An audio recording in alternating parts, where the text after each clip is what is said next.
What is up, guys? Welcome back to the channel. If you're tuning in for the first time, this is my Budget Coyote build. This is my 89 Ford Foxbody notch, and I am swapping a Gen 1 Coyote 5 liter out of a 2012 F-150 on a legitimate budget, and I only have 6 days. This is day number 5. Let's go over some of the numbers, where we stand at this point, and what is left to do on the car. Okay, so let's talk numbers, and we'll just kind of jump back to the beginning and kind of get everybody caught up. So I bought a complete truck from Copart. The purchase price of that truck was $2,603 after Copart's fees were added on. My brother has been partying it out. We have sold the taillights and rear bumper 150, right fender and liner 100, toolbox 140, front bumper, mirrors, grille, and cargo light 285. And then the remainder of the truck, which was cab, bed, we stripped the wiring harness out of it. Obviously, we stripped the engine out of it. So that was $1,500. So that brings our total to $2,175 recouped. We're in the hole about $425. We still have the catalytic converters to scrap off of it. We're guessing around 200 bucks. So we might be into this swap, might be into the engine trans harness for 200 bucks, 225 bucks. That's not that bad in my opinion. All right, so what is left to do? Shifter cable, fuel system, hopefully those parts are coming in today. Exhaust, we gotta complete the wiring. So I need to tie the harness into the Mustang ignition switch so that it powers it up, starts it. And then obviously I need to loom everything, mount the computer, mount the distribution box, get everything prettied up. That also includes mounting the drive-by-wire gas pedal. We need to bleed the brakes. That also includes the brake push rod. Because I had to modify the master cylinder, you cannot run the booster. There's not any room. So I made this black bracket that mounts the master cylinder to the firewall. I have to now shorten up the push rod. So I got to do that yet, bleed the brakes. Radiator's in. The mounts need to be modified some to kind of hold the radiator better. It's an Amazon radiator. Radiator hoses. Transcooler lines are run up to the front. Here's our transcooler. It's one of the only ones we could find that have 1/2-inch lines. Reason I say that, the lines coming out of the trans on the 6R80, they're 1/2 inch. The way that our headers were and stuff, we cut them off like, I don't know, 4 inches out of the trans, and then we're running rubber line up. We'll adapt, or not adapt, but we'll put the rubber lines into this cooler. It's gonna get mounted in the lower bumper area. If you're curious, I believe it's Hayden is the brand. So if you want that cooler or the lines, just pause your video. Here's your part numbers, cooler and the hoses. All right, yep, brake push rod. We got to tighten up all the front suspension because we did a K-member swap on it. And then we need to do the steering shaft. When you swap K-members, I guess sometimes it moves the rack, I'm assuming. So you need to lengthen your steering shaft. So I need to get the tube to do that today as well. As far as parts that were into it now. So if you remember, we're into the engine 225 bucks after we sell the cats. So I went ahead and bought a tubular UPR chromoly Coyote Swap K-member. That was $494. Speed Engineering long tube stainless headers, $448. Radiator from Amazon, just for a 5-liter Foxbody with fans, that was $204. Bought motor mounts from Rock Auto for a new Edge Mustang, like $99.04. Those were 45 bucks for the pair. Now, in yesterday's video, the day 3-4 video, I mentioned that I talked to Nate at Lethal Nate Performance. He helped me go through the whole wiring and provided videos. He can help you guys out if you're going to tackle it yourself. 200 bucks. Transcooler and lines, 90 bucks. And then we had to go in with HP tuners last night and turn off the passive anti-theft system. So $100 in credits from HP tuners. That brings our total in parts so far to $14.92. For $1,500 so far, I'm into this swap. $1,500, not 15 grand. Now, granted, I know this is not a top of the line show car quality, but I'm proving that you can get a Coyote into a Foxbody and just get it running and driving. Obviously, I still got some more parts coming, and there's that amount's going to go up some, but I cannot see it going up much more than, you know, 2 grand. Now, there's a couple things I want to point out where I saved money that most people aren't going to be able to save money, or maybe you shouldn't save money. So let's kind of dive into some of that. So one of the first areas where you may not be able to save money like I did is doing this harness. If you saw that video, it is very in-depth. If you're familiar with wiring harnesses and you're not afraid to tackle it, it's time consuming, but it's not the worst thing ever. You can contact Nate. His information will be in the description below.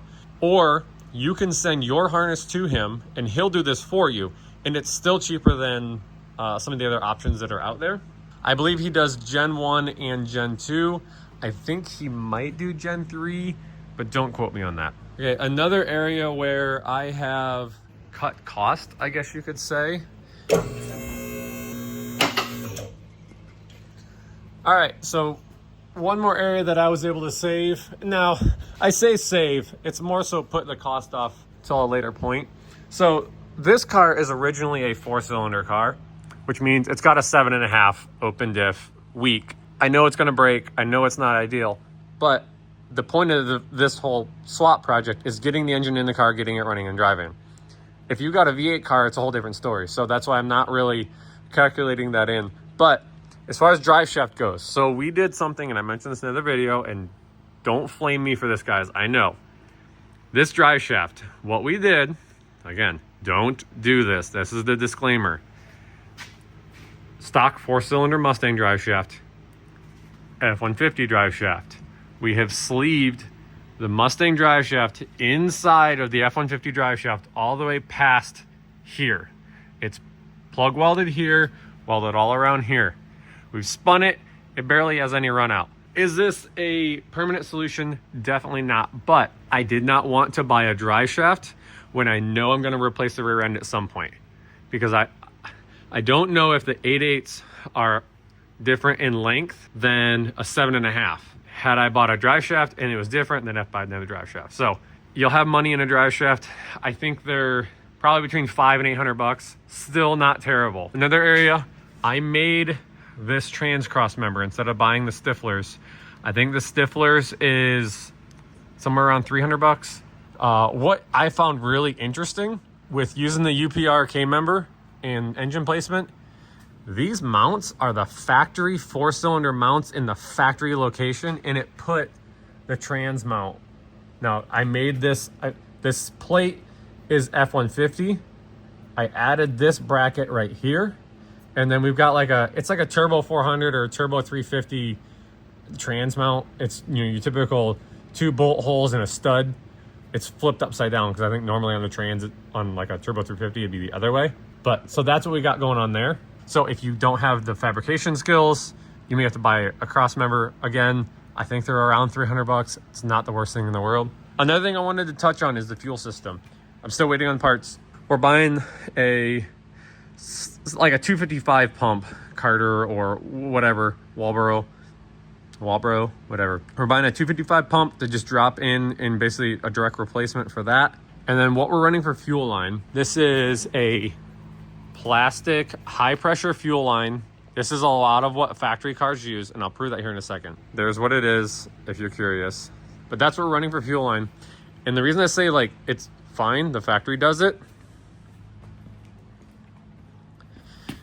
This is the F-150 fuel line off the truck. You look right here, this is that same exact plastic fuel line that the factory uses. And then you can just get, I think Dorman sells the little connectors. I gotta look around, my brother's not here. If I can find the package, I'll show it to you of what that part number and connector is, because that's a pretty cheap option to be able to connect to the fuel line, or connect to the fuel rail, and it connects to the, it'll connect to the fuel pump as well, and to that fuel filter. Here you can get a better look at the Speed Engineering headers. the UPR cross member. I highly recommend, if you're on a budget, use the UPR cross member with the Speed Engineering headers. It's very tight on the starter, but that's the biggest area that we had issues. In the previous video, I mentioned that we had to dimple this primary tube, but after getting the engine in and mounted, we didn't need to. So the driver's side fits pretty much without modification. The passenger side, we did have to dimple the tube around the starter. I believe some of the guys have mentioned there is a smaller starter that you can put on it, but I'm not sure. So that's the only area where this thing was tight. It is a bit tight on the spring bucket up there. But again, there ain't much room in these engine bays for stuff. So they did a pretty good job. And it's pretty affordable too. For right now, again, saving some money also because of time crunch. We just have the rack looped because the Coyote does not have power steering. It does not have a power steering pump. F-150s and I believe the Mustangs have electric power steering. So there's no bracket or anything factory for a power steering pump. So for now, I have looped the power steering lines on the rack, and then we've got the manual brakes up top. I want to get power steering back on it. I want to get power brakes back on it. What my plan is, still budget. The common thing for the brakes is use a New Edge Mustang Hydro Boost, the hydraulic brake booster setup. That still fits, because those cars had overhead cams in them, or you had the option, so you can get those Hydro Boost setups that fits. But again, that's got to run off a power steering pump. Power steering has to run off a power steering pump. So the other common thing that's done is that you get a, I forget the model, but it's a Volvo electric power steering pump. You can just go to a junkyard, you can get it. I think there's companies that even sell like adapter lines, or you can have lines made up, but we'll mount that pump up here in the wheel well, and then we'll run the power brakes and the power steering off of that. That's just at a later date. And then eventually the car's going to get upgraded brakes. It still has the 4-cylinder brakes. It's still 4-lug. But this whole project is about getting the Coyote in and getting it running. Because if you've got a V8 car, you've already got the better brakes, and you've already got a better rear end. So this, some of this stuff may not apply. This is like getting the engine in the car, getting it running. So guys, if you have any questions, please, please, please drop them down below. And if I see a common question that's just reoccurring, or if I didn't go over something or explain something well, I can make a video on it. I know the first 2 videos, they're a bit rushed because I was in a time crunch and I was trying to get out daily videos. Now I'm going to try and explain things a little more, and then I'll just worry about editing the videos later. I was going to try and get them out every day, but I was losing 2 to 3 hours in the morning each day editing videos. So because I'm in a time crunch, I've got to get this basically done tomorrow because I have to fly back home. So I don't want to leave this thing in pieces, and I want to be able to enjoy it. Without further ado, I'm going to jump back into this thing and start working on it. All right, so the first thing I'm going to work on, I'm going to try and get this tranny cooler. It's going up in this area. Our line is run up to here. It's currently looped, so I'll just slice it. I'm going to mount the cooler with these. So it's going to mount off of the crash bar up there and then come down here to the lower radiator support. I do want to make sure I space that out so I can get the condenser back in here at some point. I do eventually want to get air conditioning back on this. It's just not in it right now, so I got to make sure I leave room for that. So I'm going to start cracking on those brackets and get this thing mounted.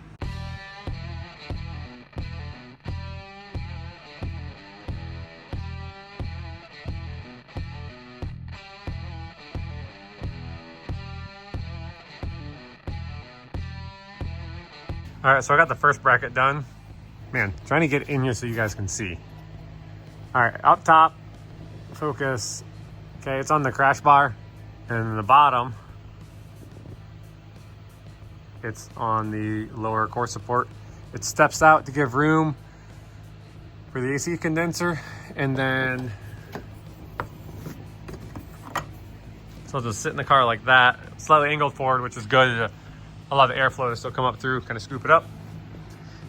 And then the cooler, I'm not sure which way yet. We'll either mount the cooler on this side of it, or this side, whatever fits better. And the way we're gonna do it, I don't have the clamps yet. All right, so picture this as a bigger clamp, a 1/2-inch clamp that will go around this tube. So we'll set the cooler on there. Set the cooler on there. And then we'll put the clamp around the tube and bolt it to the bracket. We'll do it here, here. We'll do one up here and one down here. And that'll secure that thing to the bracket. And then I'll bolt this into the car, pluck our lines on, and we'll be good to go. All right, I have this bracket just screwed up top. You can't really see it. I dropped the trans cooler in here, and to give you an idea, I'm gonna bring it on the back side of it. So just like that, and I'll use those clamps, and then the other bracket will go on that side, and then it'll sit there right behind the bumper and cool the trans. So I need to pull this bracket out and basically just mirror it for the other side, get it attached, drill my holes for my clamps. They're not here yet, but that'll be the trans cooler. All right, trans cooler is now officially finished, mounted, and lines are ran.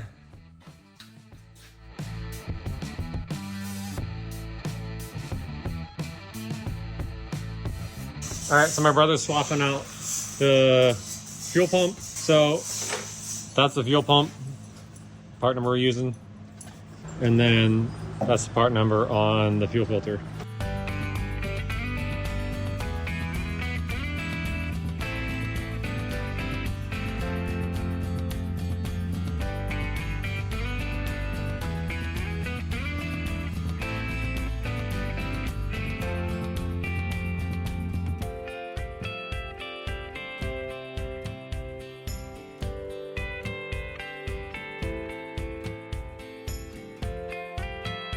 All right, with the exception of the fuel pump wiring, which we're gonna use the stock Mustang wiring, we just have to trigger it with the ignition.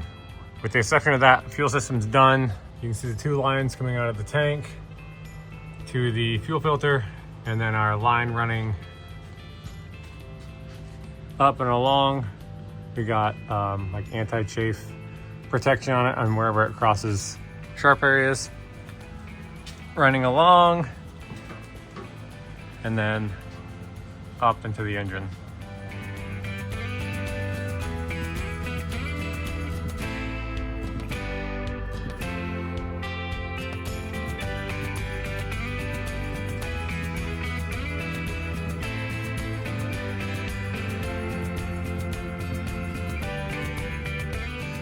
All right, so we're draping the harness across the engine.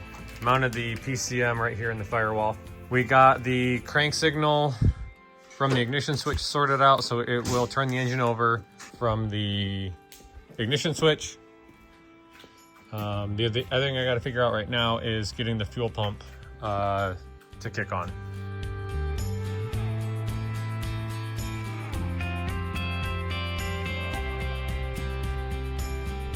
The fuse box doesn't really have a good way to mount it anywhere. So I made this little bracket that shares the factory clippies. Snap, snap. Got some holes in it now, give us a ledge, and we'll bolt that in or find it well. All right, so I've been working in the car. I removed the driver's seat because I need to get under the dash, and with the car still on the lift, it's already impossible, and then with that on the lift, it's even worse. But I've been in here, I modified the fuel pump relay, which is under the seat. Went ahead and the computer controls it by the ground, so we're not doing that. I went ahead and grounded it and then tied in a power wire that's going to be off the ignition, and we'll control the fuel pump that way. But I'm going to crawl under the dash now and work on the master cylinder push rod, getting it shortened. I'll check in once I've made progress. It's too tight under there to try and get a camera up in there. With the brake pedal, I got looking at it. The angle that the rod was coming off the back of the pedal towards the master was too severe. So we're gonna move the pivot point up to make it straighter shot. That's also gonna help out with our brake ratio, being that we're running manual brakes. So we're gonna take this bolt, cut it off, drill a hole through here, feed it through, weld it. We'll put our hole back in for our factory clip, and then we got to remeasure our brake rod and make it the proper length. Here's the complete, well, not completed. Here's what we did with the brake pedal. I'm not welding it yet because I want to verify that it's in a good spot. Once it is, then we'll just weld it on this backside and call it good. All right, so brake push rod is now done. Push and hold it while you're there. Push and hold it while I'm here? Alrighty. All right, so with the brakes done, because we've bled them now too, we're gonna raise the car up and tackle the steering shaft and shift linkage. This is the plan for the steering shaft. We got a piece of 7/8 chromoly sleeved over to the 3/4, sleeved over top of the 3/4 steering shaft that we've cut. We're gonna slide it up in the car, slide it out to length. We'll tack it, bring it out, fully weld it, and that will take care of the steering shaft. Before we cut the shaft, we put, oh, I can't get it out. There's a green mark, I don't know if you can see it, right here that we drew down the shaft so that we can line the shaft up so that both joints are in sync. That's what I'm making sure I'm getting lined up as I get this on.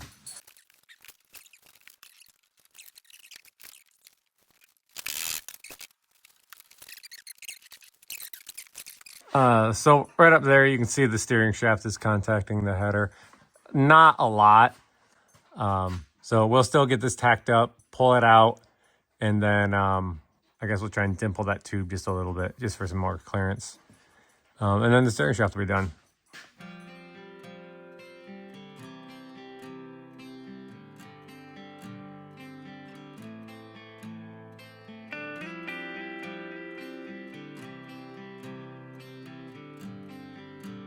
All right, steering shaft is in, and my brother also got the shift linkage figured out. The ratio is not exactly right, but hey, you bled on the trans, by the way. But it works. All right, we got the harness all laid in here, so we're gonna try and do a test fire on it and make sure everything's still good. And we got the fuel pump now, so it actually should sit in idle.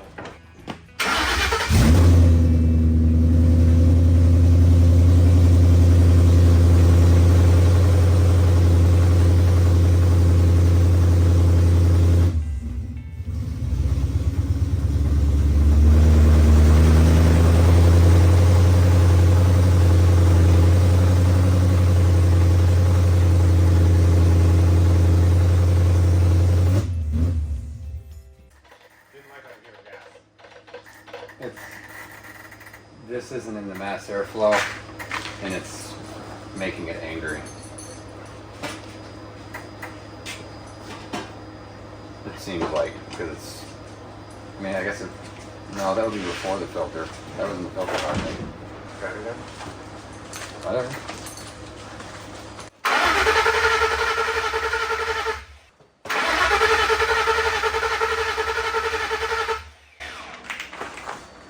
What happened?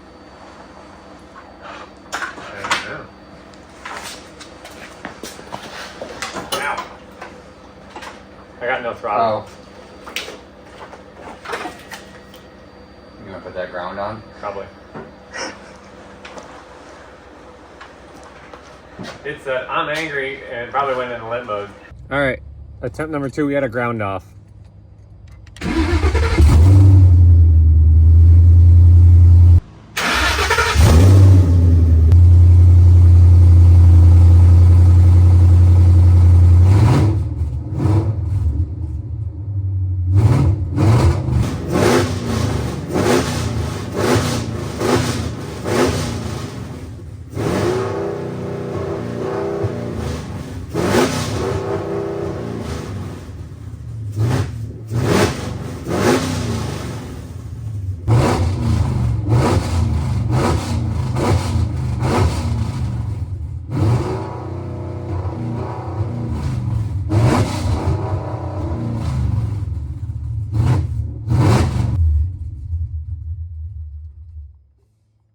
I do want to check one thing.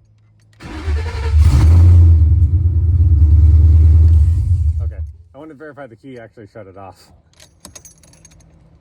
That's better than push rod 302. Well, yeah. That part rev limiter needs to adjust that. I know how to get rid of this. I'll have to, if it's the same as my 66, I'll have to watch my old video. But I know how to get rid of that, if it's the same. Yeah, I hate that. Let me bounce it off the chip. We're gonna call it there for this video and today. It's, what time is it? 1 o'clock, so it's, I guess, technically now day 6. But, yep, that's it for this video. Drop any questions, comments down below. Tune in for the next one.